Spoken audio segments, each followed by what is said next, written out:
Chapter 1: The Bridge That Never Slept. The Meriton Bridge had always unnerved people. Not because it was old, though it was.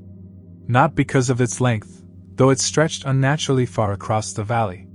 No, what unsettled travelers was the quiet beneath it. A silence too still, too heavy, too absolute. Lena arrived just after dusk, sent by her university to catalog structural weaknesses. A landslide weeks earlier had exposed something beneath the bridge's foundation, something the department wanted investigated. She stepped out of the van and immediately felt the stillness press against her. The air was thick, dense, as though the world beneath the bridge were holding its breath. The valley around her was normal, crickets chirping, leaves rustling, but the closer she moved to the bridge's underbelly, the more those sounds faded, until there was nothing. Just silence. A silence that felt alive. She took a long breath, lifted her lantern, and continued forward. Chapter 2: The Pit Under the Stone. The foundation of the bridge was built into a stone outcropping that looked older than anything humans had constructed. Layers of rock folded into each other like petrified muscle. Lena set her equipment down and scanned the area. That was when she saw it. The landslide had revealed a gap. A deep, narrow pit at the base of the structure, framed by jagged stone. Not a cave. Not a tunnel. Something different. The stone walls were strangely smooth, almost polished. As if something had worn them down from the inside. She shined her lantern into the pit. No bottom. Just darkness that seemed to thicken as the light touched it, recoiling instead of illuminating. Her stomach twisted. She lowered a measuring cord, waiting for it to hit ground. It never did. Instead, the lantern dimmed slightly. Just for a moment. She pulled the cord back up. It came up warm, damp, and faintly trembling. Lena wiped her hands on her jeans, failing to shake the crawling sensation beneath her skin. The silence deepened. She stepped back. The pit seemed to exhale. Chapter 3: The Engineer's Logbook. Inside a small maintenance shack nearby, Lena found a metal locker half crushed by the landslide. Inside it lay a thick notebook, old, battered, the cover stained with oil and dirt. It was an engineer's logbook. Someone who had worked under the bridge. She flipped to the latest entries. At first, they were mundane. Measurements. Weather notes. Material stress warnings. Then the handwriting changed. Shakier, uneven, almost frantic. The silence isn't natural. I hear nothing but somehow still, feel something listening. The pit wasn't here when we built the bridge. Something about the foundation is shifting, growing? Lena turned the page. A final note, barely legible. The bridge is not resting on the valley. It's resting on something waiting. The last page was torn violently, as if ripped out in desperation. Lena closed the notebook, a cold weight forming in her chest. Outside, the silence pressed harder. Chapter 4: The Figure on the Stone. Lena returned to the pit, determined to document it despite her rising unease. Her lantern shone across the stone, smooth, unnatural, wrong, and then stopped. Something stood near the foundation pillar. A figure. Human-shaped. Facing the pit. Still. Lena exhaled sharply. Hello? The figure didn't move. She stepped closer. Her lantern flickered, its light bending strangely around the figure's edges, as if the air itself warped near it. Do you need help? She tried again.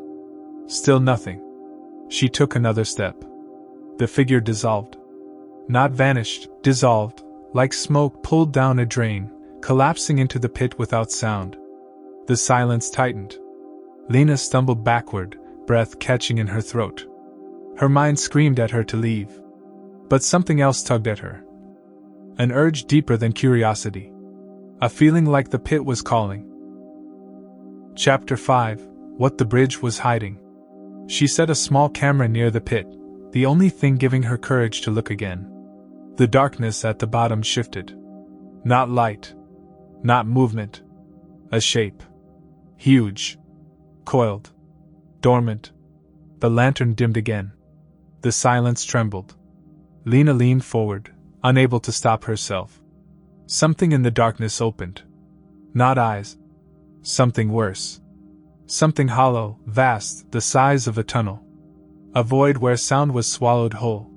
She staggered back, gripping the stone for balance. The pit inhaled. This time she heard it. A faint vibration, like the low hum of something unimaginably large stirring from sleep. Her camera began shaking on its tripod. The screen flickered, then froze on an image. Not of the pit. Of Lena. Standing at the edge staring down. And behind her. A second shape. Tall. Pale. Human but not. She spun around. Nothing was there. Her heartbeat hammered painfully in her throat. The bridge groaned above her. Chapter 6. The Night Without Sound. Darkness fell fully now, swallowing the last traces of daylight. Lena attempted to pack up her gear, but the silence felt too heavy to move through. Like walking underwater. The bridge above her creaked again. But creaking didn't make sense. There was no wind. Another groan followed. This time deeper. Resonant. Like breath. Lena stepped away from the pit, eyes locked on the structure overhead. The stone pillar beside her vibrated, subtle at first, then stronger, a low rumble passing through it. Something beneath the bridge was waking. She grabbed her lantern. The flame inside bent sideways. Not from wind. From suction. From the pit. The air shifted violently, as if the darkness below were pulling at the world around it. The ground trembled. Her equipment toppled. And from the pit rose. Not a creature. Not a person. A shape of silence. A distortion in the air itself, bending the lantern light around it, unraveling sound, erasing space. The world thinned around its outline like stretched fabric. Lena backed toward the valley path, but her feet sank into the soil, which pulsed beneath her boots. The pit exhaled again. This time the silence did not feel passive. This time it felt hungry. Chapter 7. The Bridge Lets Go. The ground under the bridge cracked.